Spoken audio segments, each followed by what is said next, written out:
In 1959, a man named Alex Jordan Jr. opened an unusual tourist attraction just outside of Dodgeville, Wisconsin, called the House on the Rock. This, as the name suggests, was a large house built smack on top of a 60-foot-tall rock column in the middle of the woods.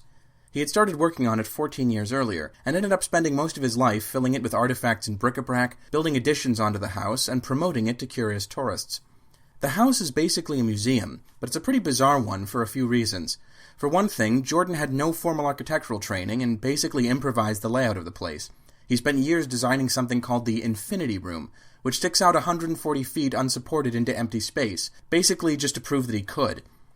Another odd thing about the house is that none of the stuff inside it, which includes statues, stained glass panels, and antique weapons, among much else, is labeled or even particularly well lit, so it doesn't really resemble a museum so much as a hoarder's abandoned basement.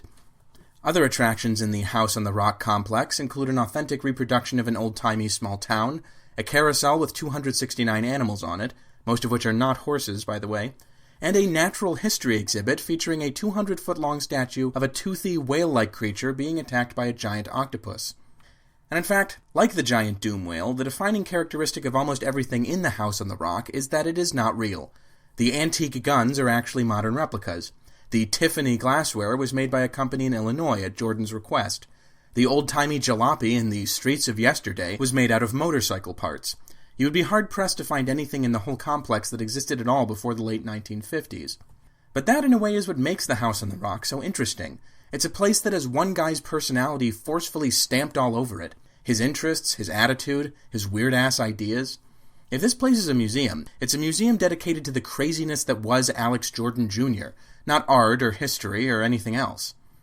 So at this point you're probably wondering, Cinnamon, I thought your channel was about video games, not tourist traps in Wisconsin. What are you getting at? Well, the reason I brought all this up was to make the point that there's something strange and special about places, real or invented, that reflect a single individual's personality in all its intricate twists and turns. This is a concept that's been explored in lots of video games. Look at BioShock, Psychonauts, or more recent releases like Gone Home and What Remains of Edith Finch. But as I read about Alex Jordan Jr., with his grandiose ambitions, his almost P.T. Barnum-ish love of tricking people, and his general air of cheerful, freewheeling insanity, there was one particular video game character who I was reminded of more than anyone else. Now, you already met one another on the limo ride over, so let me introduce myself. I'm Cave Johnson. I own the place. There's 1,000 tests performed every day here in our enrichment spheres. I can't personally oversee every one of them, so these pre-recorded messages will cover any questions you might have and respond to any incidents that may occur in the course of your science adventure. I think I could make a decent case for Cave Johnson being the reason why anyone still remembers Portal 2. He is, at the same time, a charming and creative guy with an infectiously optimistic attitude, and a totally insane megalomaniac who you wouldn't trust with a jar of peanut butter, let alone your life.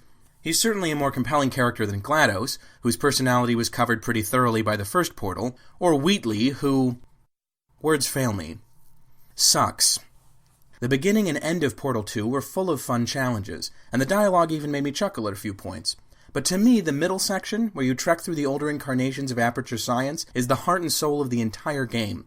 Unlike the rest of the campaign, and most Valve games for that matter, this section gives you context about why the world works the way it does, why it revolves around constant testing, and why Aperture Science was doomed to fall into disrepair. It invites you to take a look at the world around you and ask questions about what happened in this place. And that's where my problem with Portal 2 comes in. The game invites you to explore Aperture Science, but there's really not that much to it once you start exploring. There's a few interesting curiosities, period-appropriate signs with humorous warnings on them, an award that Cave won for selling shower curtains, things like that. But for all this, Aperture Science is pretty lean on environmental details, and the linear series of puzzles always calls you back from your explorations after just a minute or two. I've been wondering about this inconsistency ever since I finished Portal 2, and the conclusion I've come to is that it springs from one basic fact about Valve. They've never really cared about storytelling.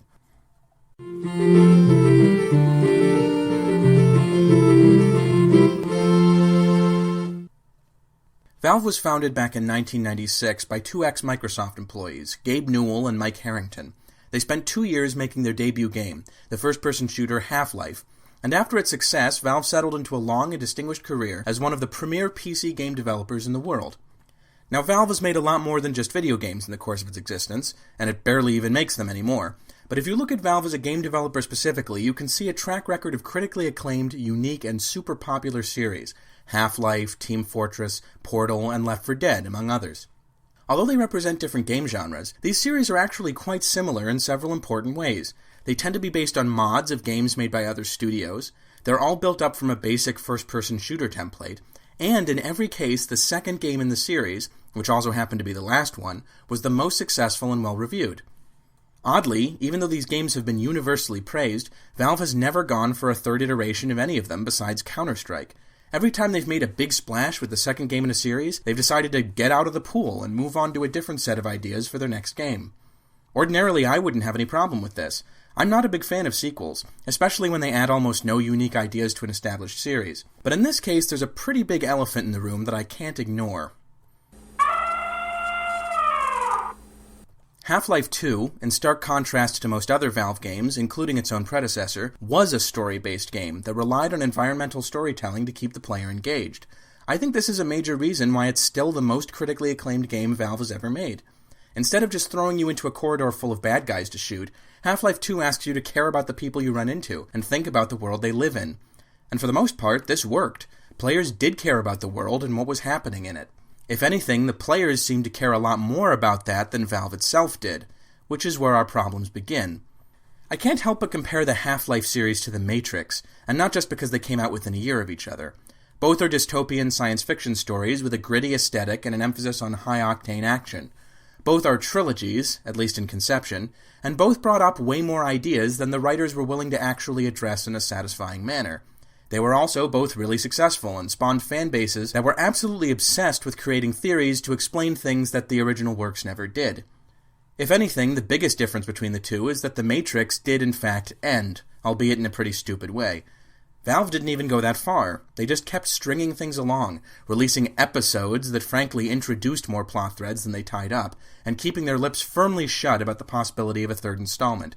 They waited so long to finish the story they started that, as far as most people are concerned, the story is over.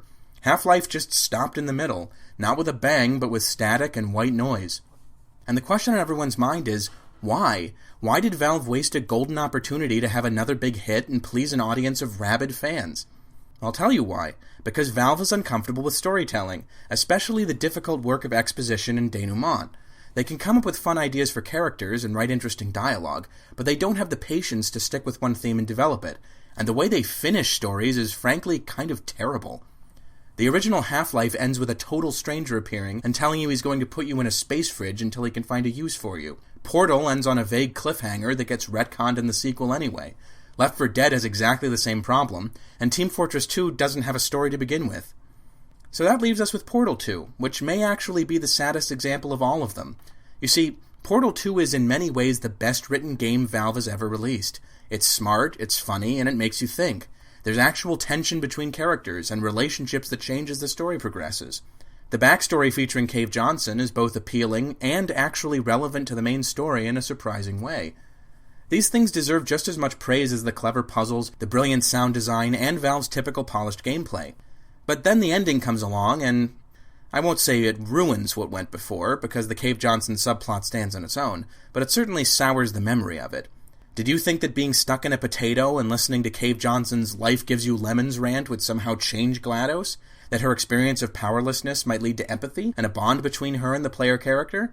That, at the very least, learning about Carolyn would freak her out and make her question her existence?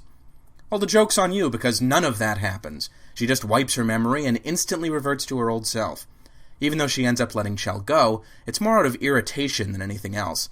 And anyway, the testing is still going to continue forever, so what difference does it make? Aperture isn't going to change, GLaDOS isn't going to change, and Chell being free is, no offense, kind of boring. Some people might call this a clever twist. Personally, the only twist I feel is Valve twisting my arm and mocking me for thinking I'd get a satisfying ending. You know, the Game of Thrones HBO series ended recently, and even though I never watched the show, the one thing that's really stuck with me is how the fans reacted to a statement that was made by one of the show's writers. Themes are for 8th grade book reports. That's exactly the sentiment I feel coming from Valve. The cynicism, the smug sense of detachment, the implicit put-down aimed at people who want art to mean something.